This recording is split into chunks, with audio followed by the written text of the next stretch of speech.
kyomanyira tokitya envubu tetya nnyanja nate tutuuse tusesetule ya Ssebadduka naddala wano mu segment cafe bino wabimanya lino omukengufu omulassangeye MUnnabusiro ate nga Sengule 221 mwebiri. Yes, tukwanirizaako ssebo. Wamu nange Mama Vibe, omanyi neesiima nnyo buli wenkusisinkana. Kubanga omukyala anyumye nga ggwe. Asaana kuliraana mwami nga nze. Ayambadde bwenti nenzigumira. Era kati abali eyo bagamba bugambi nti batuulire ddala olukukuza mbugo oba akasimula nsuwa. Kubanga tugenda kulubaviira ku ntono okufaananako omuyala atuuse we bajjula. Kubanga luno lulimi lwa Ssaabasajja. Oluganda lwennyini luli olw'omunda. Era bwe tutandika okulukekeya tubanga abakekeya munnange okulaba nga tujjayo kandi mu ttaka oba munyweza miziiza. Njagala tutunuulire oluwombo lw'omuko luno mu culture yaffe eya Buganda lutegeeza ki? Weebale nnyo okwogera ku nsonga eyo. Oluwombo luno lwo lwakwegendereza nnyo naddala olw'omuko kubanga si buli muntu nti aluteekateeka. Iyo oluwombo lw'omuko senga ow'ensonga yekka yaluvunaanyizibwako Kayobya. Kayobya ye senga ow'ensonga ateekerateekera bbaawe ku lwa muwala we. Weebale nnyo. Era oluwombo olwo lulina amakulu ameekusifu bagema nsooka okujjayo.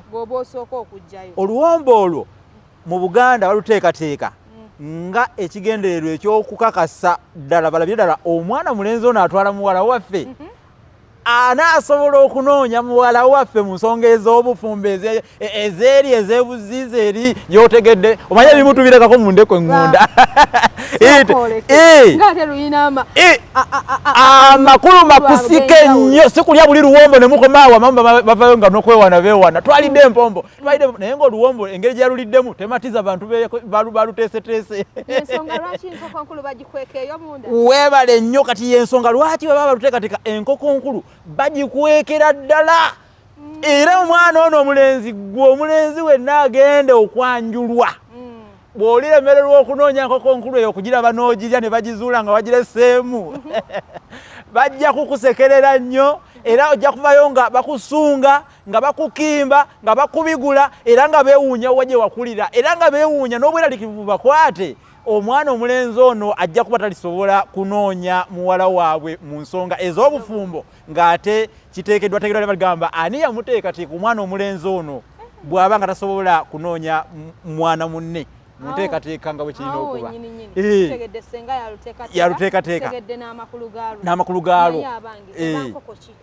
Enkoko eteekebwa mu luwombo weebale n'ekyo okukibuuzaako Mama Vibe. Abamu bamala gateekamu enkoko eya lusingosingo n'ateekamu enkoko enkazi enseera n'ateekamu ekitulazi. Enkoko egendamu ebeera mpanga ate nga nnene erina kuba mpanga. Lwaki mpanga? Ekigambo mpanga tunulye ennono yaakyo. Ekigambo mpanga kiva mu kikolwa okuwanga. Enkoko empanga y'empanzi ewanga amaka g'omwana omulenzi oyo ganywere. Yensonga lwaki yegendamu. Era kyobulaba eyitibwa mpanga kubanga ewanga amaka gaabwe. Kati oteekamu enseera egenda kukolamu biki? Kyateekwa nti oluwombo luno lulina genda mu luwombo mu lulagala oba osobola okukola bokisi yange. Kyateeka nti oluwombo luno lulina kuba mu lulagala. Oba oli tasobola kufuna olwo kati tosobola wateeka mu bokisi.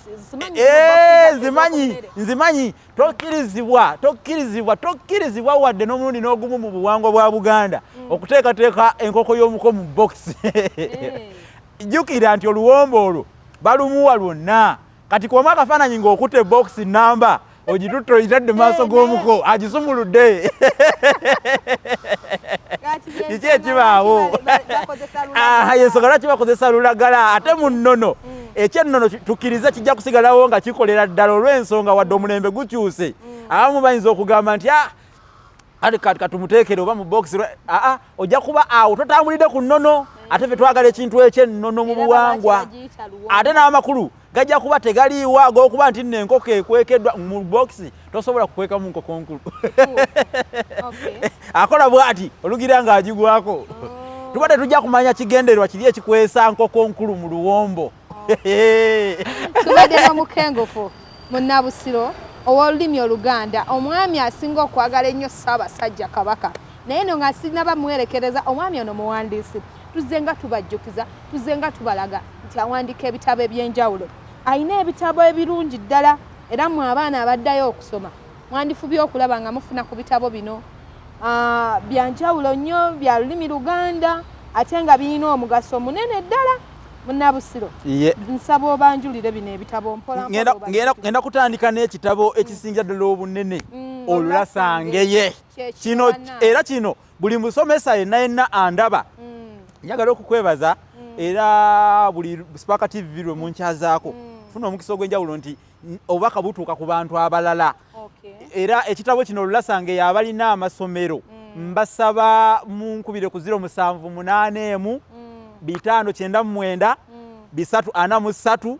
muteeke mu library z'essomero ekirungi enamba kweri okusobola weebale nnyo abaana tebamanyi kozesa bisoko abaana tebamanyi kozesa bisoko mu njogera abakulu gaabyo mwe mugule buguzi bitabo bino Olulasange yewe luli efumbekero ly'ebisoko nabyo weebiri ate n'okwekumira ku programu Davao wano ku Spark TV ekirayiro ate akanyomero kano ke bayita bino wabimanya ko mukeekwata ennyongeri ya nkolo nakambe kubanga kagenda kubavumbulira ebyensonga bingi nnyo olulimi Oluganda n'ebigunjiddwawo ku mulembe omutebi ogwokubiri kano nako kalungi nnyo nnyo nnyo bannange mukeekwate weekali nnyo kankuzeeyo omukolo olabe kyekyali erugazi ng'omukolo gutandike okuwunzikibwa